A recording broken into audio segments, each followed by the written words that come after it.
y de lo que a nuestro juicio les conviene. Luego cada uno sabrá cómo estudia mejor o cómo piensa que puede ser más provechoso, pero nosotros sugerimos esto que le voy a decir ahora. Nosotros tenemos las clases sincrónicas o en vivo, que son estas, ¿está? Que son los días y horas de cursada. También tenemos la grabación de los temas que están asignados a las clases. Entonces ustedes van a ver en el blog y en el campus que están la grabación de todos los temas. No sé si en el campus ya están todos o se los vamos pasando a medida 1 o 2 días o hábiles antes de la clase para que ustedes los tengan. En el blog ya están todos cargados. Esta clase además queda grabada, por lo tanto, también la van a tener en el canal de YouTube. No me acuerdo el nombre, pero creo que es mi nombre porque se lo tuvimos que cambiar. Creo que es Martín Seltzer, porque tiene que ser el nombre de la cuenta. Y van a tener guías y cuadros y casos prácticos en muchos de esos temas. ¿Está? Además, tienen fallos. Fallos con guía de fallos. Y además, el material imprescindible para esta materia es el manual y el código. Entonces ahora ustedes dirán, ¿y cuándo estudio todo eso? Bueno, entonces acá viene la propuesta de trabajo. La propuesta de trabajo es escuchar el audio de la clase como primera medida antes de la clase. ¿Está? Escúchenlo, no suelen ser largos, salvo algunos temas que como no están actualizados en el manual como prueba documental, necesitan de una aclaración o necesitan de mayor explicación. La mayoría de los temas son 20 minutos, media hora. Eso hay que escucharlo antes de la clase. En la clase sincrónica, en vivo, nosotros no vamos a repetir. Me parece, Antonio, que está acoplando otra vez esto, che. Ahí, a ver ahí. Sí. Ahí está. En la clase sincrónica o en vivo, nosotros no vamos a volver a repetir con Antonio, con Candelaria, los mismos temas que están grabados, sino que vamos a tratar de darle justamente otro enfoque. Acá, bueno, Martín estuvo el cuatrimestre pasado, Estefanía estuvo el anterior, y creo que hay muchos alumnos que a veces por alguna razón dejan y vuelven a repetir. Esto lo pueden dar fe. Si la idea de las clases en vivo es cambiarles el enfoque, es decir, a lo que ya saben de una manera que generalmente está esquemática, está bastante teórica, en vivo le damos otro enfoque. Y en vivo trabajamos con fallos, trabajamos con casos, necesitamos que ustedes participen, es un espacio donde vamos a buscar que ustedes participen, y ahí ya tienen los audios y la clase. Los audios se escuchan con el código, ¿está? Y las clases se ven con el código. ¿Por qué? Porque es una materia codificada y las referencias que nosotros vamos haciendo es necesario que ustedes las vean plasmadas en el código. De esa manera, y digamos de una, no sé, hasta diría neurolingüísticamente, ustedes asocian el tema, el artículo, y no es que se van a saber todos los artículos de memoria, pero van a saber dónde buscarlo, van a saber dónde está y demás. Y luego, el complemento indispensable de todo esto es el manual. ¿Está? Ustedes se van a dar cuenta de que si siguen esto, que no digo que sea poco, pero que si lo siguen así como se los decimos, la materia la van a entender. No solo la materia la van a entender, sino que adicionalmente la van a aprobar, que yo calculo que es lo que a la mayoría les interesa, y hasta con suerte la van a promocionar también. ¿Está? ¿Por qué? Porque el día del examen, después les vamos a explicar cómo es la modalidad del examen, pero el día del examen ustedes van a tener un examen que no va a ser corto, pero que va a tener todo lo que nosotros estuvimos viendo, ni más ni menos de todo lo que estuvimos viendo. Entonces, se va a tomar todo. Van a tener que responderlo en el horario de clase y es como una suerte de trabajo práctico y nos lo envían. El que no sabe la materia y piensa que porque tiene todo disponible, lo puede responder porque lo busca en Google, porque de pronto se pone a escuchar los audios el día del examen, está al horno. Está al horno. Y les aclaro, el que se piensa que puede ir 2 semanas antes a estudiar y a escucharse todos los audios, yo les suplico que haga una cuenta matemática, que es cuántas horas duerme, cuántas horas le lleva a comer, cuántas horas duran los audios, cuántas horas duran las clases en vivo y cuántas páginas tiene el manual. No va a poder. Pero es matemática. No va a poder. Y además de matemática, no va a poder porque esta es una materia que para el que no trabaja en algo vinculado con esto, es muy nueva. Es una manera de pensar diferente que el derecho de fondo. Ahora vamos a ir hablando un poco de por qué.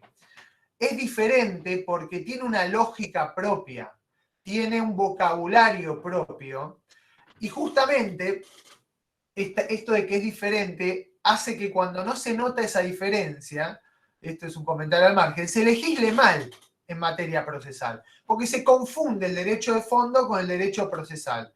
Y uno se piensa que porque el código dice, bueno, entonces yo tengo derecho a que el acreedor me pague en plazo. Ah, el acreedor no me pagó en plazo. Listo, le saco el bien. No, se olvida que para sacarle el bien, yo tengo que mandado pueda defenderse, donde el actor pueda hacer valer todos los derechos y donde luego, para yo ejecutar ese bien, necesito una sentencia. ¿Está? Artículo 17 de la Constitución. Entonces, es una materia que tiene una lógica propia. Así que esto que les estoy diciendo no es cuento, porque lo hemos probado, está comprobado y quizá nosotros siempre al final de los cuatrimestres hacemos una encuesta porque nos interesa saber reporte y es unánime, incluso acá los ayudantes pueden dar fe de esto, que nosotros no evaluamos a traición, justamente, nada, no tomamos nada que no esté, pero sí es complejo, es complicado, pero el que nos siguió lo sabe. Lo va a saber, y lo va a saber de una manera que es la que a nosotros nos interesa, que no es que sepan de memoria el manual o el código o un tema, supongamos, sino que lo sepan pensar. Esta es la idea ese es nuestro objetivo principal, que ustedes adquieran los elementos del derecho procesal y que aprendan a pensar el derecho procesal. ¿Por qué? Porque hoy es una época de muchos cambios y muy vertiginosos. De hecho, ustedes van a ver que el Código Procesal en muchos aspectos no regula concretamente la materia, sino que tenemos acordadas de la Corte, tenemos leyes especiales. Entonces se van a dar cuenta que lo importante no es saber de memoria el código porque el día de mañana de un plumazo lo dan vuelta, sino saber pensar la materia. Luego, si se reforma, si hay cambios interpretativos, ustedes se van a poder saber acomodar. ¿Está? Ese es nuestro objetivo principal, que sepan pensar la materia y de ese modo adquirir los elementos del derecho procesal. Y para eso les sugerimos el método que proponemos. ¿Está? Luego van a ver que todo va a fluir. Bueno, antes de entrar en los temas de hoy, Antonio, no sé si querés un poquito... No, simplemente darles la bienvenida. No hay mucho para agregar a lo que dijo el doctor Seltzer. Nosotros los vamos a acompañar en el estudio de la materia. Es importante que ustedes no dejen para último momento el estudio de la materia, sino que constantemente vayan estudiando las primeras bolillas o primeras unidades de la materia. Son bastante áridas, tienen un vocabulario nuevo que tienen que ir incorporando de a poco. Cuando ya estemos promediando la quinta o la sexta clase, los conceptos que a ustedes hoy les van a parecer abstractos se van a ir integrando. Esa es la idea, ¿no es cierto? Son como, siempre digo, los ingredientes de una torta que vamos a ir agregando y que en un momento deben integrarse. Nuestra materia es una materia más dentro del currículo o de la currícula para recibirse de abogado. ¿Es la más importante? No sé si es la más importante, es, como les decía, una materia más, pero el abogado que pretende litigar no va a ir a ningún lado si no sabe derecho procesal. Yo siempre repito al principio de las clases algo que decía Genaro Carrió, que fue ministro de la Corte Suprema y un gran jurista, que el Nobel abogado se va a sorprender cuando considere que con solo tener la razón va a ganar un caso. El proceso es un largo camino que hay que seguir, que a veces está lleno, a veces o siempre está lleno de escollos, y justamente debemos conocer las distintas herramientas procesales. De ahí que él decía que no solo por tener razón vamos a ganar el caso. Es decir, nosotros vamos a ver los institutos de la caducidad de la instancia, vamos a ver la prueba. Todo esto es necesario para poder llegar a un buen término en el proceso. Así que bueno, bienvenidos a todos y las indicaciones ya que les dio el doctor son más que suficientes para que ustedes vayan estudiando paso a paso. Vuelvo a reiterar, no dejen para último momento, sigan porque todos los conceptos están integrados y el que no sabe los primeros conceptos no puede seguir avanzando. Nada más que eso les quería decir. Bueno, y una cosa que me quedó pendiente y que es importante, que tiene que ver un poco con lo que venimos hablando, es que nosotros tenemos una paciencia casi, porque obviamente no es infinita, pero casi infinita para que nos consulten.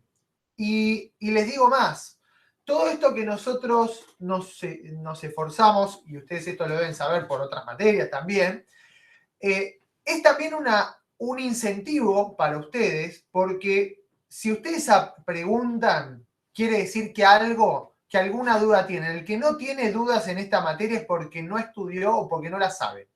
Es decir, el que llega a un parcial sin dudas, probablemente le vaya mal. Entonces, queremos que nos pregunten, los incentivamos a que nos pregunten y a que participen. Esta es la idea. Martín estuvo el cuatrimestre pasado, participaba un montón. Esto de la pandemia y del Google Meet trajo algo que es una diferencia muy grande, que siempre hablamos con Antonio, con cómo era antes. Que es que antes nosotros íbamos al aula y veíamos caras, ¿no? Entonces, eventualmente, cuando tomábamos lista, pasábamos lista y tratábamos de asociar la cara a la persona. Y bueno, con el correr de las clases, más o menos nos íbamos acordando. Nosotros tenemos clases de 80 alumnos. Hoy en día, nosotros sabemos el nombre antes que la cara. ¿Está? Entonces, sabemos, incluso si están con el micrófono y hablan, sabemos quién participa. Así que eso es bueno por un lado y quizá malo para el que de pronto llega el día del parcial y nosotros decimos, ¿y este quién es? Bueno, no pasa nada, no va a tener una mala nota por eso, pero nos gusta que participen, nos gusta que estén atentos y estén presentes. ¿Está?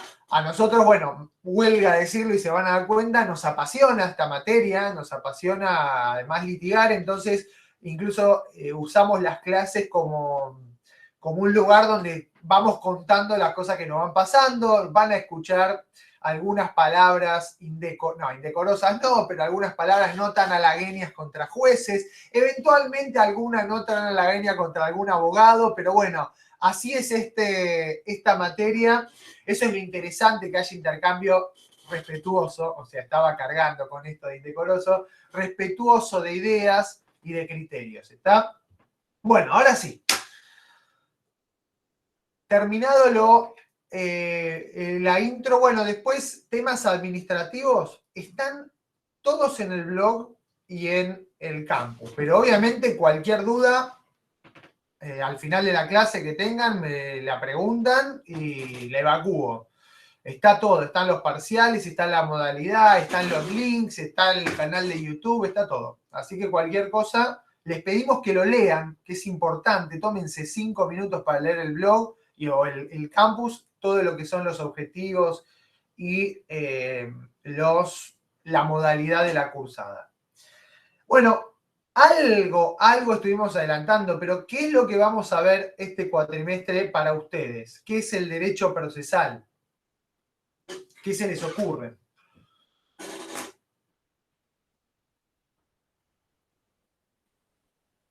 Lo que intuitivamente se les ocurra. Y les estoy preguntando, no es retórico. Yo pienso que es en sí todo el proceso para llevar adelante una demanda o un caso, es decir, cuáles son los pasos a seguir para poder llevar adelante eso. Y bien, ¿y para qué querrías llevar adelante eso que vos llamás demanda o caso? Para defender algún derecho en sí, ¿De quién? que pueda tener yo o que deba adquirir o que esté frustrado en sí. Muy bien. Y vos serías la que reclama, la que tiene ese derecho Claro, a reclamar. ¿Y quién más participaría de ese? el que sea demandado, también pueden haber testigos, después Ajá, se interviene en el caso. muy bien, muy bien. ¿Alguno tiene muy bien, algún otro comentario sobre qué es el derecho procesal?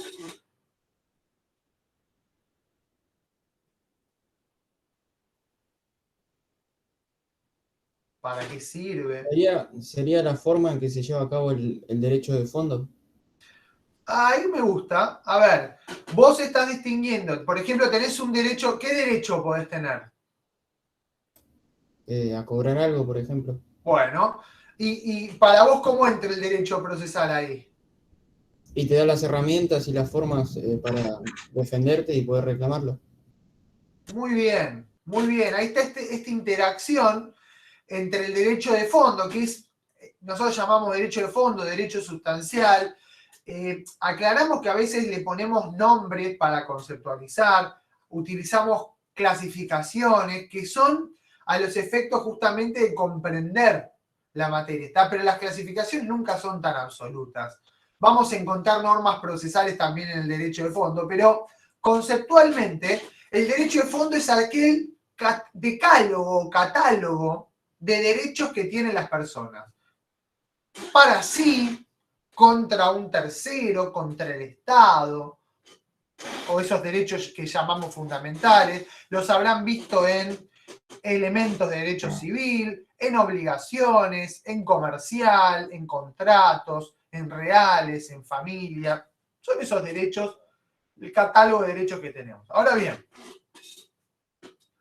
cuando esos derechos se ven, como decía María Agustina, frustrados, o en verdad alguien considera que se ha vulnerado algún derecho y quiere reclamar ese derecho, una primera aproximación podría ser, por ejemplo, Antonio me debe plata, siempre me debe plata Antonio, esto lo van a aprender a lo largo del cuatrimestre.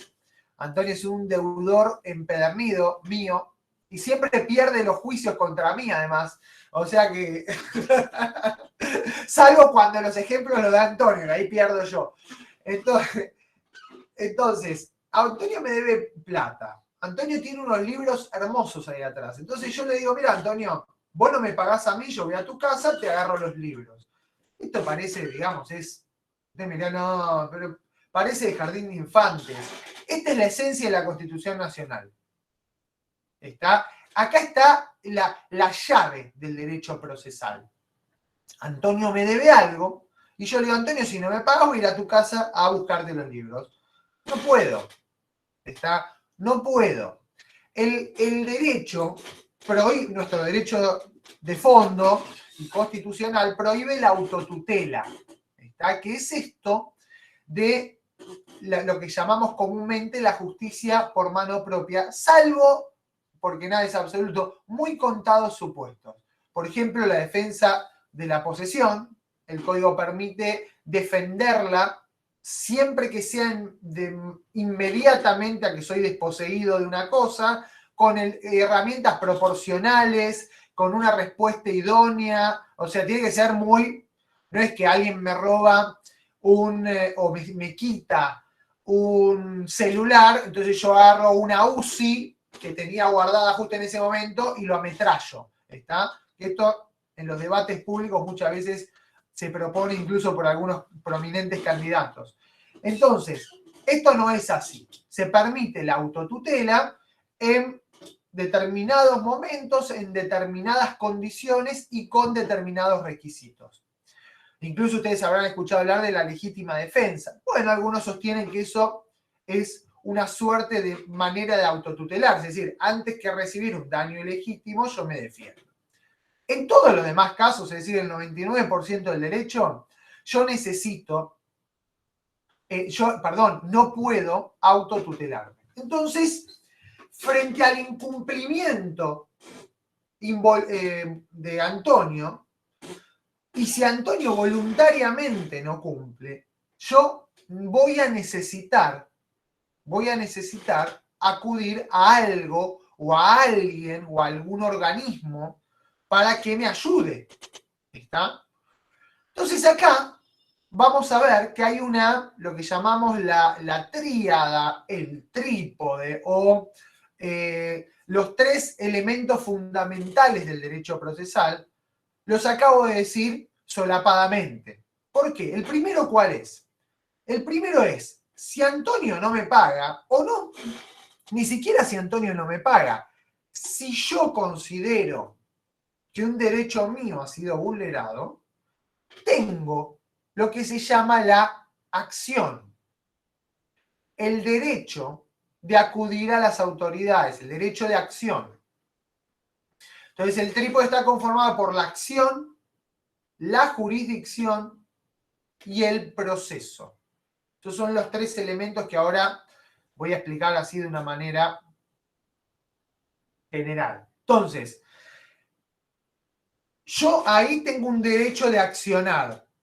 ¿Dónde está ese derecho de accionar? Bueno, en verdad algunos autores lo sitúan como un derecho natural, es decir, por más que no haya una norma que me lo diga, yo tengo que tener derecho de reclamar frente a la autoridad, es el derecho de acción, el reclamo frente a una autoridad, ¿para qué? Para que satisfaga una pretensión que yo tengo.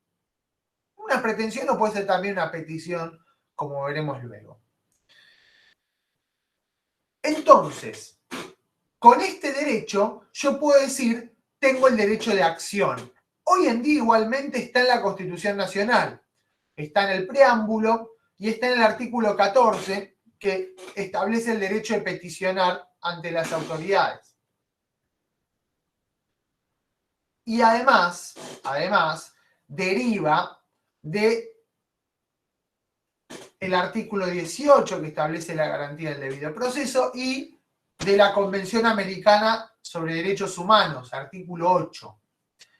Entonces, de ese modo, un Estado constitucional de derecho me da, bueno, no me da, quiero decir, yo tengo el derecho de acción, de peticionar ante las autoridades. ¿Qué? Bueno, la resolución de un conflicto o de una cuestión en la que yo creo que veo vulnerados mis derechos o quiero hacer efectivo un derecho sustancial.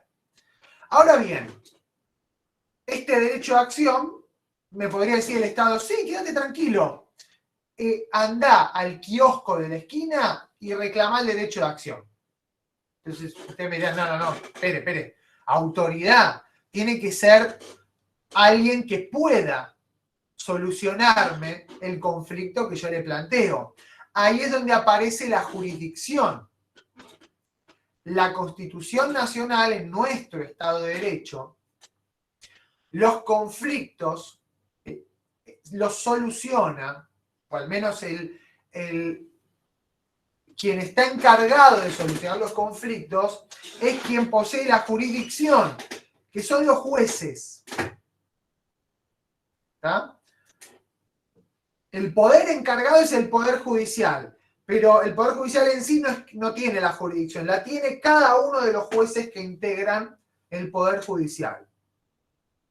Entonces ahí tenemos un derecho de acción que ejercemos ante la autoridad. La autoridad jurisdiccional, la autoridad judicial. ¿Qué es esto de la jurisdicción? Bueno, la jurisdicción, como concepto, es el poder de ver que tienen los órganos judiciales, que tiene el Estado, en verdad, el Estado a través de los órganos judiciales, para resolver conflictos y hacer efectivos los derechos sustanciales.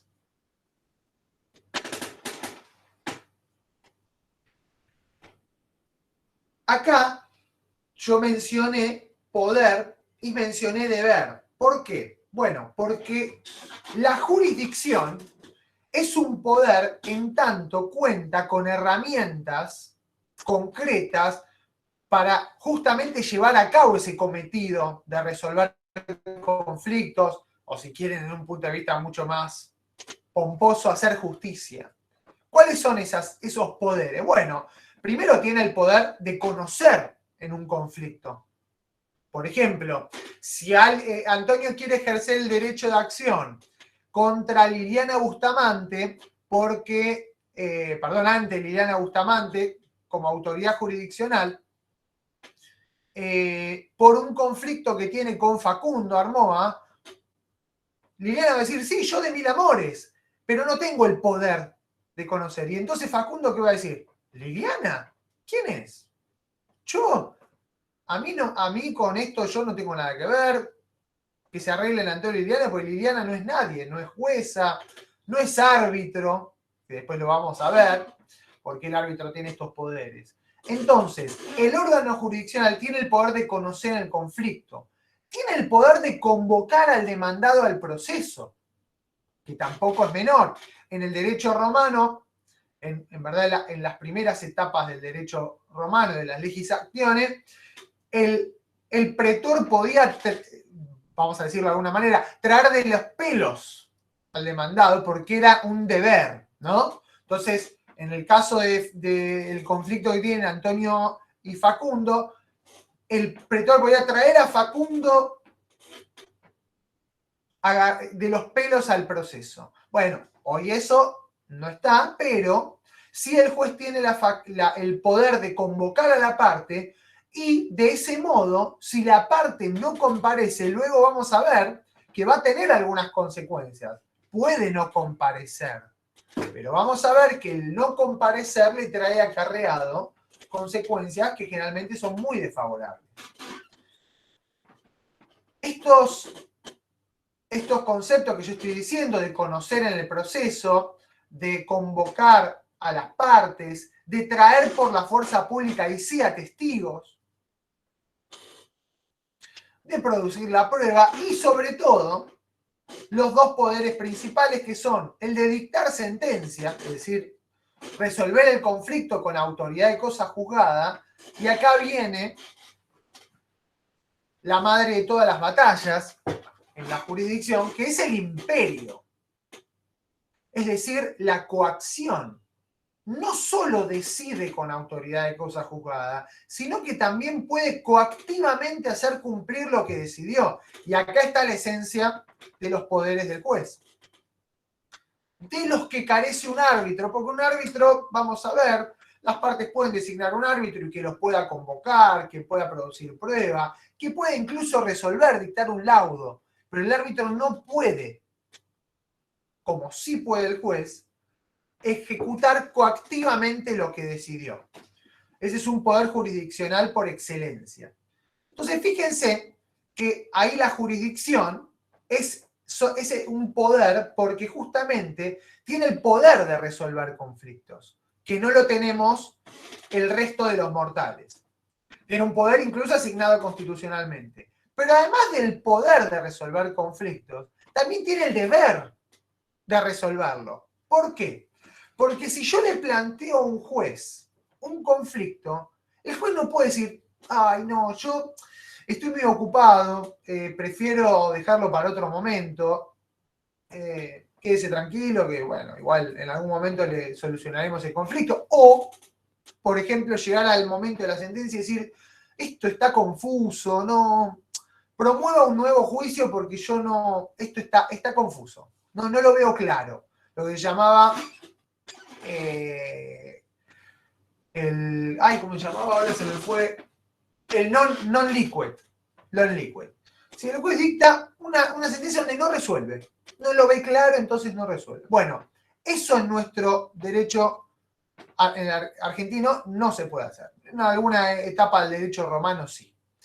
No se puede hacer porque, además de porque lo dice la ley, porque justamente es una garantía el tener una jurisdicción que resuelva el conflicto. Vamos a ver que eso está en el artículo 3 del Código Civil y Comercial de la Nación, el deber del juez de resolver conflictos. Por lo tanto, el juez me tiene que decir, o rechazo la demanda o la admito parcial o totalmente, pero no puede no resolver. Y vamos a ver luego algunas garantías que exigen no solo que se resuelva, sino que se resuelva fundadamente y en un plazo razonable. ¿Está? Que esto, bueno, a veces se cumple y a veces no. Entonces acá ya vimos que hay un derecho de acción, la acción, vimos que está la jurisdicción con este poder deber de resolver los conflictos. Ahora bien, ¿cómo va a resolver el conflicto que le planteo yo? Sí, Facundo. Perdón, quería preguntar, había dicho que era el poder deber que tiene el Estado a través de los órganos judiciales para resolver conflictos y el deber de... El poder deber de resolver el conflicto. Luego expliqué por qué es un poder y por qué es un deber. Que creo que sea a lo que te referís, de resolver conflictos o hacer efectivos los derechos sustanciales. Porque, por ejemplo, en una sucesión que en Argentina se tramita judicialmente, no hay ningún conflicto en principio. Es simplemente que la ley exige que el juez haga efectivo el derecho para determinados actos. Hay actos para los que no, porque uno hereda los herederos forzosos heredan de pleno derecho, pero en general el juez debe, para, por ejemplo, tener derecho sobre un inmueble del causante, es decir, la persona que falleció, necesito al juez. Pero quizá no hay ningún conflicto. No tengo un conflicto intersubjetivo del que después les va a hablar probablemente Antonio. ¿Está? No tengo un conflicto con otra persona. Simplemente quiero hacer efectivo un derecho sustancial. Lo mismo un cambio de nombre. ¿Está? Yo quiero cambiar mi nombre, no tengo un conflicto con alguien. Quiero suprimirme un apellido o cambiarme el nombre. Bueno, Gracias. no, por favor. Entonces ahí teníamos que el derecho procesal comprende entonces este derecho de acción, la jurisdicción y luego el cómo. ¿Por qué? Porque está bien, ya estamos de acuerdo en que a mí me tienen que garantizar que yo pueda peticionar ante las autoridades, perfecto. Y ojo, el derecho de acción no lo aclaré, pero no necesito tener el derecho antes. O sea, el derecho de acción es un derecho autónomo. No es que yo tengo que tener un derecho, que tengo que creer que tengo un derecho. Yo puedo peticionar lo que quiero. ¿Qué va a ocurrir? Si yo voy y le digo al juez, mire juez, a mí me parece que yo tengo una pretensión contra Antonio. ¿Cuál es la pretensión? Me pregunta el juez. Bueno, mire, quiero que Antonio se tiña el pelo, ¿no? Bueno, me va a decir, primero Antonio, y no, es como que no es que tiene tanto pelo como para tener, se me va a decir, bueno, váyase a su casa, me puede decir el juez. Y no es eso lo que me puede decir el juez, aunque sea un disparate lo que le propongo. Lo que me va a tener que decir es rechazar la demanda. Me tiene que resolver lo que yo le pido. Y fíjense que yo no tenía derecho a nada. ¿Está? Y eventualmente cargaré con las costas de haber formulada una pretensión inconducente. ¿Está? ¿Me siguen hasta acá? El derecho de acción es irrestricto. Yo tengo el derecho de peticionar ante las autoridades. Jurisdicción. Y ahora es el cómo, no es de cualquier manera, y esto es básicamente lo que vamos a estar viendo en la segunda parte de nuestra materia. En la primera parte nos dedicamos a la parte de la acción y la jurisdicción en general, y después empezamos ya a ver el proceso en particular. ¿Qué es el proceso? Justamente. No se resuelven de cualquier modo los conflictos. Y el proceso no es cualquier proceso. Es un debido proceso. ¿Está? Artículo 18 de la Constitución Nacional y 8 de la Convención Americana de Derechos Humanos, que ustedes saben que tiene jerarquía constitucional, por el artículo 75, inciso 22 de la Constitución. Por lo tanto, esa pretensión o esa petición ante el órgano jurisdiccional deberá ser canalizada a través de un proceso que va a gozar de determinadas garantías. El proceso tiene que estar estructurado de una manera de que puedan hacerse efectivos esos derechos y respetando los derechos de todas las partes involucradas. Profe, disculpe, ¿estamos en el tercer elemento? ¿Sí? Ah, Proceso. listo. Muchas gracias. Jurisdicción y El proceso. proceso. Gracias. Entonces, resumiendo, el derecho procesal comprende el estudio de estos tres elementos. Está que es lo que vamos a ir viendo de acá en adelante. Entonces ustedes ya empiezan a vislumbrar, como les decía Antonio, que yo puedo tener hermosos derechos sustanciales o creer que tengo hermosos derechos sustanciales y a medida que avanzamos puede ser que esos derechos nunca puedan llegar a ser efectivos. ¿Por qué? Bueno, porque, por ejemplo, dentro del proceso hay requisitos para deducir la demanda. ¿Y si me olvido de la prueba? ¿Puedo después decir, ay, me olvidé de la prueba, juez? No, no voy a poder. ¿Y qué pasa si dejo pasar un tiempo muy largo sin impulsar en proceso? Hay caducidad de instancia. ¿Y qué pasa si, por ejemplo, propongo testigos y no les sé repreguntar, no les sé preguntar y me contestan cualquier cosa y me mienten? Y yo le digo, pero señor juez, ¿usted no se da cuenta que yo tengo derecho? Yo le estoy diciendo la verdad. Y bueno, pero si no me lo prueba. ¿Está? Entonces, esto es lo que vamos a ir viendo y esto es lo apasionante de esta materia por un lado, pero por el otro es lo que ustedes cuando el día que se reciban y el día que les lleguen los primeros casos y digan, mire doctor, tengo acá un caso, y claro, ustedes van a tener que estar preparados porque la persona siempre cree que tiene la razón.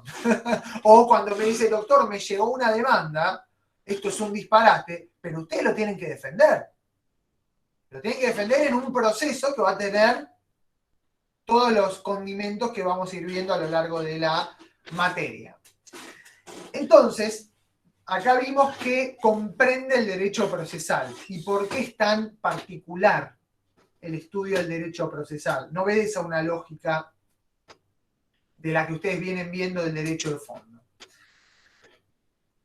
Es importante tener en cuenta cuáles son las fuentes del derecho procesal, y por fuentes nos solemos referir a de qué criterios de objetividad nos tomamos para resolver las cuestiones de nuestra materia.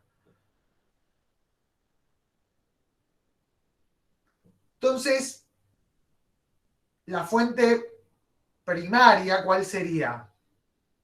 Del derecho procesal. La ley. Bueno, la ley, pero en un sentido amplio, es decir, la Constitución Nacional, podríamos ponerlo específicamente en el primer lugar, junto con las convenciones que tienen jerarquía constitucional, como por ejemplo, una que es muy importante en nuestra materia, la Convención Americana sobre Derechos Humanos. Pero también la Convención sobre los Derechos del Niño, que en los procesos de familia tiene mucha incidencia. Esa es la primera fuente, pero la fuente constitucional desde dos puntos de vista, porque la Constitución en materia procesal yo diría que regula dos aspectos. El primer aspecto es el estructural. ¿Por qué? Porque ustedes saben que nosotros tenemos un Estado que es representativo, republicano y federal. ¿Está?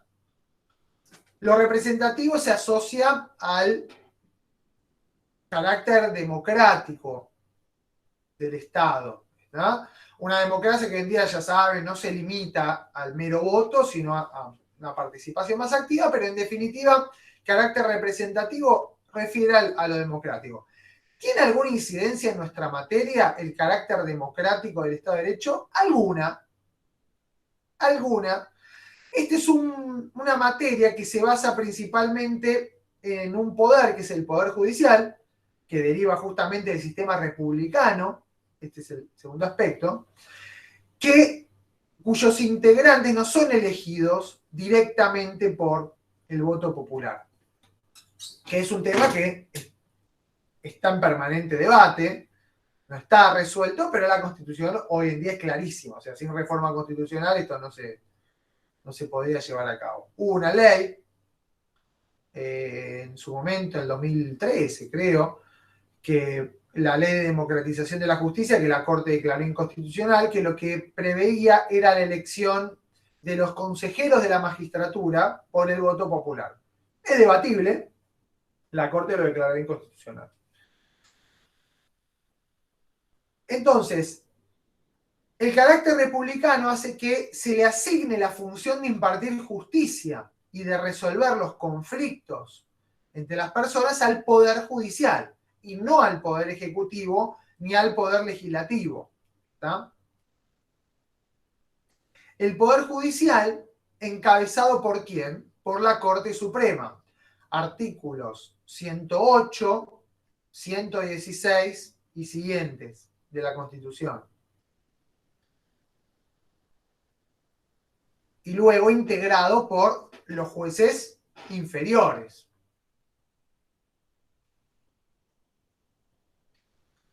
Entonces, fíjense cómo la Constitución tiene incidencia, es una fuente en nuestra materia, en este aspecto republicano, digamos, porque es el Poder Judicial el que nos va a interesar a nosotros, porque es ante ese poder, o ante los órganos de ese poder, que son los jueces, ante quien presentaremos los conflictos. Como les dije, la jurisdicción es la que los va a resolver. Y luego, también nuestra Constitución establece una organización federal.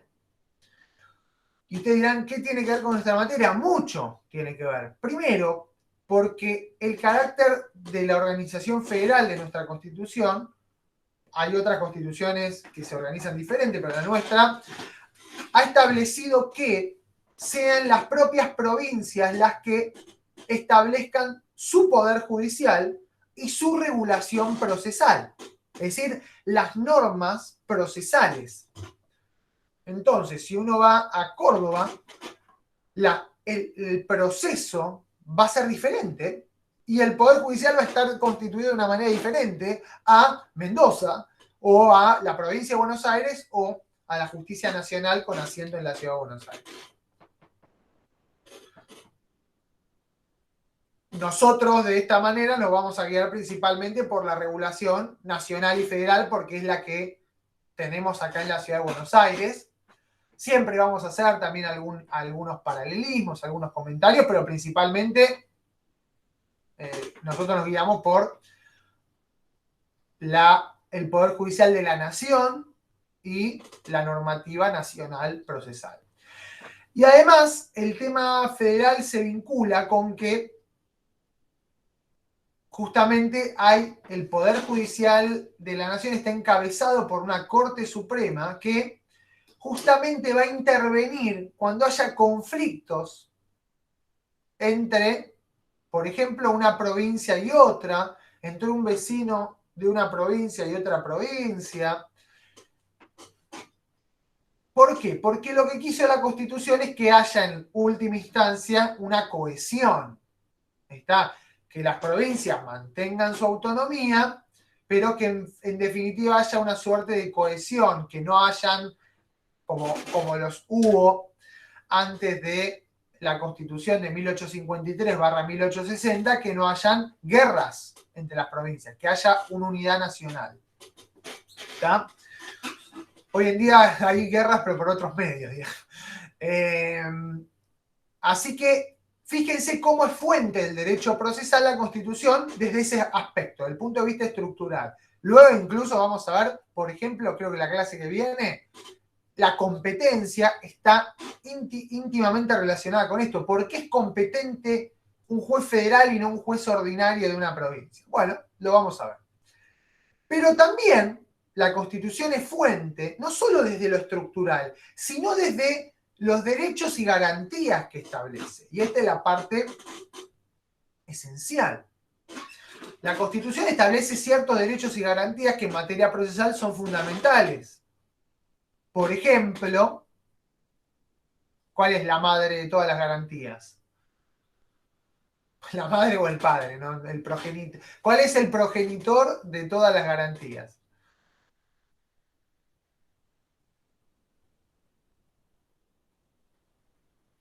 Procesales. El habeas corpus. Debido proceso. Ahí está, el debido proceso. Muy bien. El debido proceso es, no sé quién lo dijo el debido proceso, pues no me apareció el cuadradito. Sí, yo lo dije. Sí. María Milagros. ¿No? Sí, ahí está. Excelente. ¿Por qué? Porque una vez Triunfetti decía, que esto me gustó, un profesor de acá, decía que el derecho procesal es una nota al pie del artículo 18 de la Constitución Nacional. Y es verdad, porque de ahí nace todo. Yo tengo un derecho de fondo, pero lo ejerzo mediante un debido proceso. Y el debido proceso es todo lo que vamos a ver en... todo no, pero nosotros vamos a ver los elementos del derecho procesal, entre los cuales está todo cómo se regula un debido proceso. Está con etapas, con posibilidad de debate y prueba, regulando procesos específicos para determinadas pretensiones o determinados conflictos. ¿Está? Por eso hay un proceso a veces adaptado a determinadas circunstancias. ¿Para qué? Para que el derecho procesal funcione como esa herramienta de la que hablaba Santiago al principio, para hacer efectivos los derechos sustanciales. Porque si está mal regulado, si no tenemos un debido proceso, si tenemos un cambalache, o de hecho, hay veces que no es tan claro la cosa, pero hoy en día nuestro código procesal está un poco vetusto. Está un poco vetusto con sobre todo a partir de la pandemia, donde la Corte Suprema y sus regulaciones lo han pasado por arriba. Entonces, bueno, rige un proceso estructurado en otra época, escriturario, con algunas formas que quizá podemos cuestionar. Entonces, bueno, ahí es donde tenemos que interpretar cuál es el debido proceso, cómo se tramita un debido proceso. Luego se desgranan todos los derechos y garantías procesales que simplemente voy a enumerar. Derecho de defensa en juicio, el derecho a ser oído previamente a que se dicte una resolución en mi contra, esto es muy importante. La igualdad de las partes ante el proceso, un juez no puede tener favoritismos por una parte, y luego vamos a ver cómo, si yo considero que el juez tiene alguna amistad con la parte, hay un instituto para remediar eso, que es la recusación. Vamos a ver, vean cómo desde las normas se adaptan a los derechos y garantías constitucionales. La imparcialidad del juez, la garantía del juez natural y del juez imparcial e independiente. La igualdad que había mencionado también tiene que ver, por ejemplo, con que yo tenga allanado el acceso a la justicia. en igualdad con quien quizá tiene portentosos recursos económicos y yo no. Entonces ahí vamos a ver cómo se abre paso a un instituto que se llama el beneficio de litigar sin gastos, para que si yo no tengo recursos, pueda igualmente accionar. ¿Está? Y no necesite simplemente tener dinero para poder acceder a la justicia, que sea un privilegio de pocos.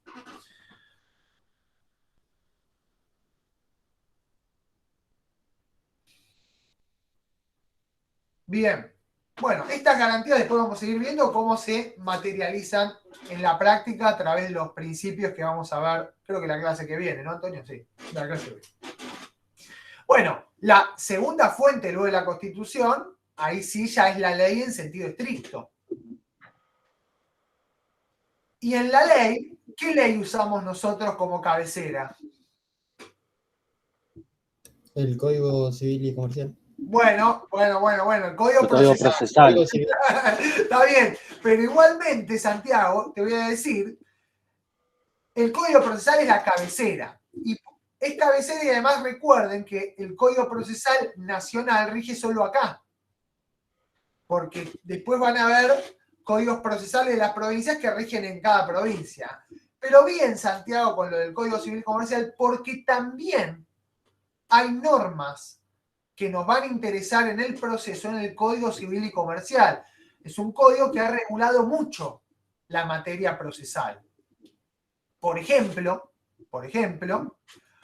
en los procesos de familia tienen un capítulo específico en el Código Civil y Comercial con principios y reglas procesales expresamente establecidas. Por ejemplo, ahí dice que el juez debe actuar oficiosamente, el artículo 709. O establece cómo se va a valorar la prueba, en el 710. Establece qué testigos son admisibles, el 711. Fíjense, es materia procesal. ¿Está? Después, obviamente, hay muchas otras normas procesales, por ejemplo, con qué efectos debe concederse un recurso contra resoluciones que fijan alimentos. El 547, creo que es del Código Civil y Comercial, lo dice expresamente. O en materia de prueba de la culpa en una responsabilidad civil, es decir, cuando, por ejemplo, hay un accidente de tránsito o una mala praxis médica y yo demando al médico y quiero probar la culpa, el código establece un modo en cómo el juez tiene que proceder en esos casos, regulando materia procesal. Entonces, no estaba mal, Santiago, simplemente yo quería decir que nuestra ley principal es el Código Procesal. Tenemos también el Código Civil y Comercial con sus normas procesales y luego hay un montón de leyes particulares que inciden en el proceso y que las vamos a ver. La ley de mediación, la 2689, la ley de protección contra la violencia familiar y de género, 24.417 y 26.485. Bueno, la ley nueva de alquileres tiene algunos procesales importantes, la 27.551, entre muchas otras. La ley de honorarios, fundamental para quienes ejercemos, ¿no? Obviamente. Porque del aire no vivimos. Bueno, entonces ahí están todas las leyes, que serían una fuente principal. Luego de la ley, en materia procesal, cuando digo ley, digo en algunos casos decretos reglamentarios, que obviamente ustedes saben que no pueden modificar la ley. ¿Está? Pero los equiparo. Ahora bien, en materia procesal, yo antes decía, siempre lo pongo en tercer lugar por una cuestión de orden jerárquico, pero creo, Antonio, que hoy en día estaríamos en el mismo lugar que en algunos aspectos, digamos, que la ley, están las acordadas de la Corte Suprema. Que obviamente esto era un comentario al margen, porque las acordadas de la Corte Suprema son lo que llaman los reglamentos en general, en los cuales están las acordadas de la Corte Suprema, están las resoluciones de las propias cámaras. Nuestra organización nacional es Corte Suprema, cámaras de apelaciones y juzgados de primera instancia. Las cámaras también dictan sus reglamentos. Estas resoluciones y reglamentos fueron muy importantes en pandemia, porque la Corte, si bien reguló algunos aspectos, había delegado en las cámaras la manera en cómo llevar a cabo muchas cuestiones de los procesos. Y bueno, los abogados ahí estábamos con que a ver qué dice la Cámara Comercial, a ver qué dice la Cámara Contencioso, a ver qué dice la Cámara Comercial, por ejemplo, cómo se presentaban los escritos o cómo se asignaban los turnos para ir a ver un expediente, o en el caso del fuero civil se prorrogaban medidas cautelares de protección contra la violencia. Entonces, Constitución en sus dos aspectos, estructural, derechos y garantías, la ley, donde tenemos el Código Procesal, el Código Civil y Comercial y las leyes especiales que tienen incidencia en el proceso, y los reglamentos, entre los cuales está principalmente las acordadas. Acá presten mucha atención. Durante la cruzada, obviamente vamos a ver Código Procesal. Hoy en día no hace falta comprarlo, lo ven actualizado en Infoler, con eso está más que bien. Pero ocurre que hay muchas cuestiones, por ejemplo, las notificaciones, por ejemplo, la forma de presentar escritos, que están reguladas por acordadas de la Corte, ¿tá? Y no por el Código, o no actualmente por el Código. Entonces van a tener que ir prestando atención, nosotros las vamos a ir mencionando, estas acordadas cuando corresponda, porque si no van a tener una visión incompleta. Y además, por ejemplo, por medio de las acordadas, la Corte regula algunos montos, como por ejemplo el monto que necesito superar para apelar. ¿Está? Entonces, fíjense lo importante que son las acordadas. Apelar es plantear un recurso en una cámara. ¿Está? Yo necesito superar determinado monto, ese monto lo fija la Corte por medio de acordadas. Entonces, van a ver cómo esta fuente que está por debajo de la ley en verdad es muy importante en nuestra materia. Y luego tenemos lo que son, estas son las fuentes lógicamente formales, ¿no? Luego vienen la jurisprudencia, la doctrina y la costumbre, que acá siempre hacemos algunas apreciaciones. La jurisprudencia es fuente del derecho procesal, por supuesto que sí. ¿Es fuente obligatoria, de obligatorio seguimiento en el ámbito del derecho procesal? Bueno, la respuesta es no, salvo la jurisprudencia plenaria. ¿Qué es la jurisprudencia plenaria?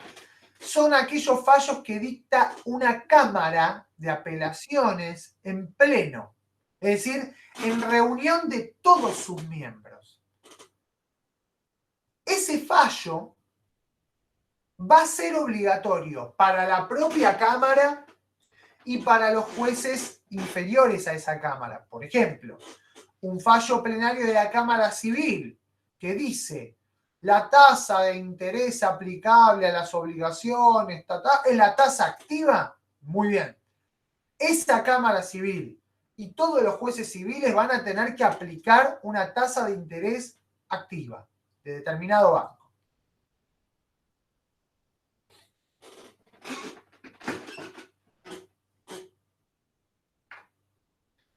En cambio, luego los fallos judiciales, porque quizá no dije el concepto, pero por jurisprudencia entendemos los precedentes judiciales. Hay un concepto de jurisprudencia que es más antiguo, que es el conjunto de precedentes judiciales que forman convicción en los ulteriores jueces. Eso hoy en día no tiene mucho sentido conceptualizarlo de ese modo, porque en nuestro derecho positivo nosotros tenemos que distinguir entre lo que es obligatorio y lo que no es obligatorio. Los demás son conceptualizaciones. Entonces yo les dije que la jurisprudencia obligatoria es únicamente la plenaria.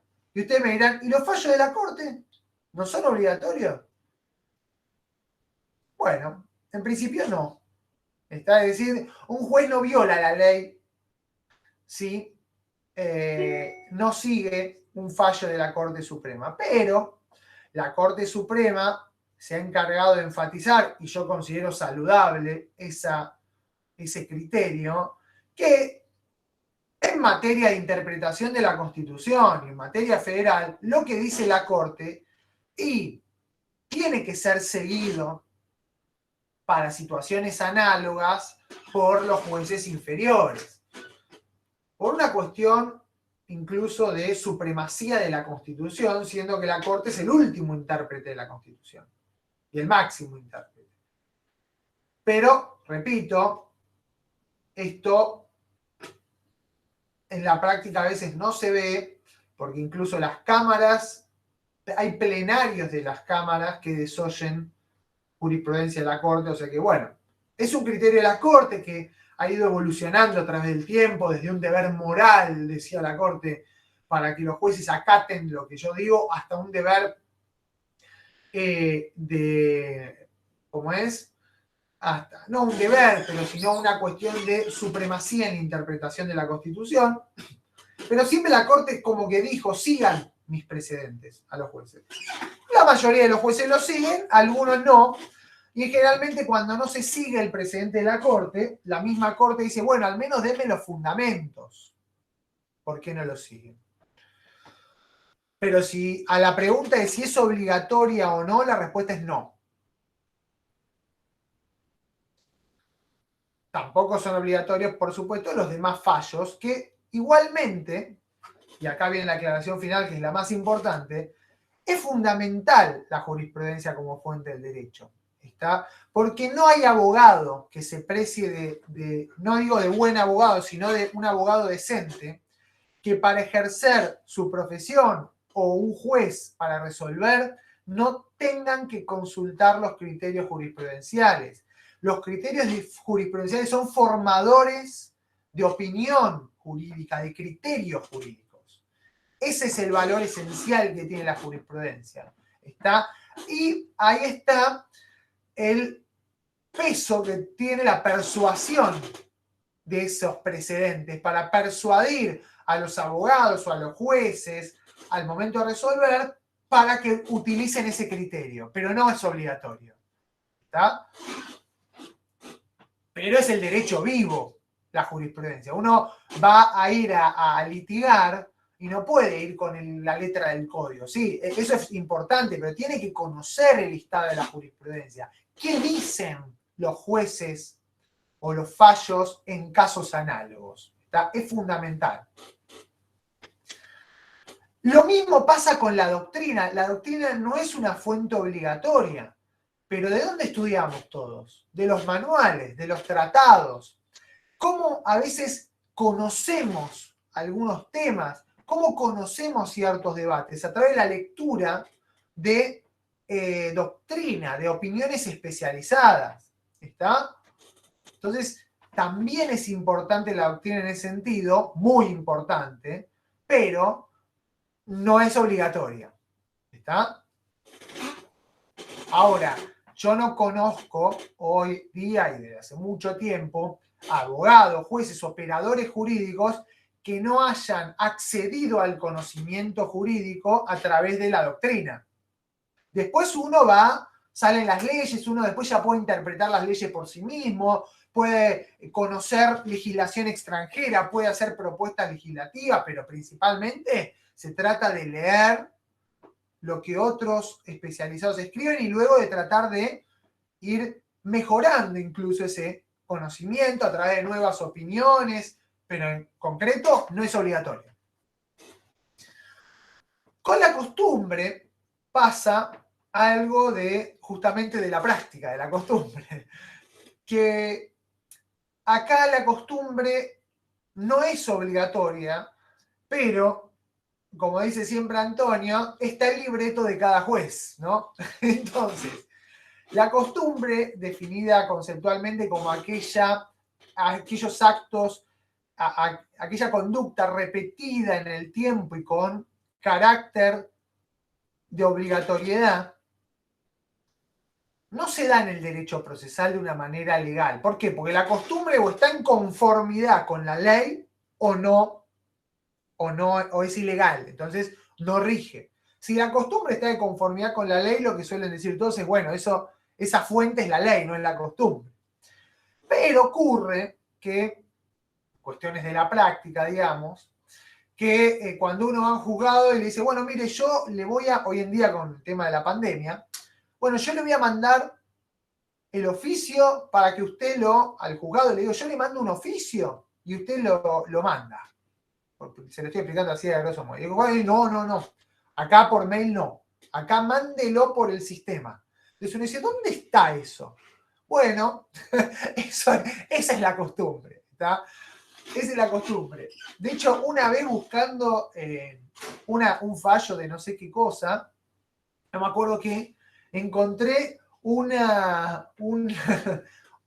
precedente judicial de una sala de feria de la Cámara Civil que decía que si los jueces estaban en el verano, sala de feria de verano, ¿no? Si los jueces estaban en el verano con saco y corbata, el abogado tenía que estar también con saco y corbata. Entonces, yo solo vi el sumario, nunca pude encontrar el fallo completo, pero me imagino la situación. ¿Saben cuál fue la situación? Estaban en el verano, 40 grados de calor, seguramente llegó el abogado con el saco en la mano y la camisa remangada y sin corbata, ¿no? Me imagino al abogado entrando en la sala de la cámara, diciéndole, hola doctor, ¿cómo le va?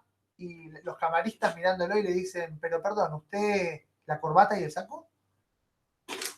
Y el abogado diciendo, pero mire, no hay ninguna norma que a mí me imponga usar saco y corbata.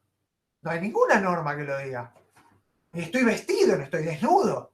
Los camaristas dicen, no, por favor retírese del recinto. Entonces, por eso habrá salido ese fallo donde la sala resolvió seguramente un planteo del abogado que quería entrar en la audiencia.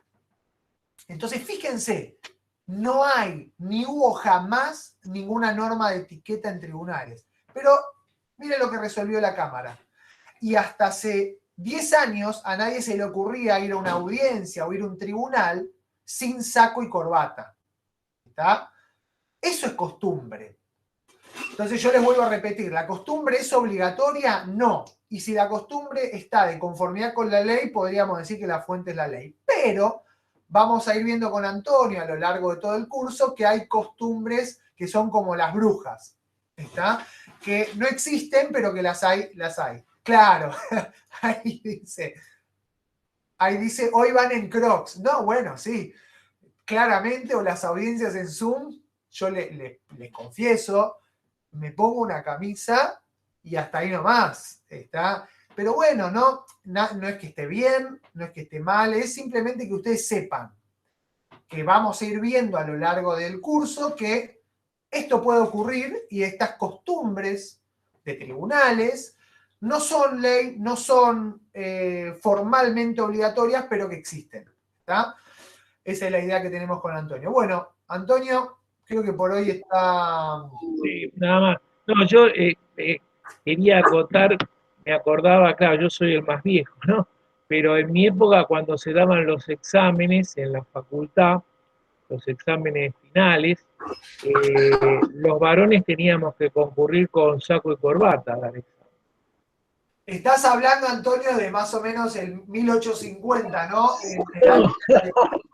No tanto, pero había profesores titulares que no permitían tomar examen si no se iba con saco y corbata. Tanto es así que a veces uno se tenía que sacar la corbata para prestársela o dársela al compañero porque no tenía corbata y no le tomaban el examen, ¿no? Claro. Imaginate igual dos compañeros concurriendo con la misma corbata y al profesor diciendo, discúlpeme, esa corbata es suya, porque al compañero le venga, retírese y venga con una corbata nueva. Bueno, Este es un poco la idea de hoy. Temas administrativos, si tienen alguna pregunta la hacen, pero les pido que lean. Está todo en el blog y en el campus. ¿Está? Cualquier duda que tienen, ya arrancamos.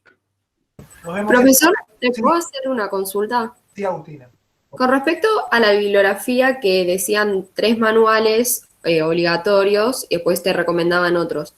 Yo no sé cuáles ustedes recomiendan, pero el de Falcón no lo encontré en ningún lado. O sea, los otros sí, pero ese no. Nosotros como recomendación, pero no es que lo recomendamos porque tenemos algún tipo de interés económico o editorial, sino porque es lo que nosotros y nuestro titular sigue, que es el manual de Palacio. ¿Tá? Nuestra materia y la mayoría de los criterios están estructurados en base al manual de Palacio. Pero también les tengo que aclarar que el manual de Palacio está actualizado por Camps últimamente, pero cualquier manual les va a servir, cualquiera, siempre que nos sigan en las clases y sepan leerlo el manual. ¿Por qué? Porque no es que ustedes tienen que agarrar y leer de la página 1 a la 900. Nos tienen que seguir y los temas que vamos dando los van viendo puntualmente en el manual para reforzarlos, para ver otros criterios y para leerlos de otra manera. Pero ir adquiriendo el vocabulario. exactamente. Leyendo. Exactamente. Para eso es el manual. Entonces, volvemos a repetir, seguimos a Palacio, pero no es un seguimiento de todo su libro, sino lo seguimos en sus criterios y en su forma de abordar la materia. Pero cualquier manual les sirve. Cualquiera. El que puedan conseguir les va a servir. Con una aclaración importante. Cuanto más actualizado, mejor, en primer lugar, pero sí o sí tiene que ser un manual posterior al 2003. Sí o sí. Tiene que ser una edición posterior al 2003 porque fue la última gran reforma del Código Procesal. ¿Está? Sí, perfecto, muchas gracias. Bueno, no, de nada. Bueno, si no hay más dudas, entonces nos vemos ya el jueves. Muchas gracias, hasta luego. Gracias.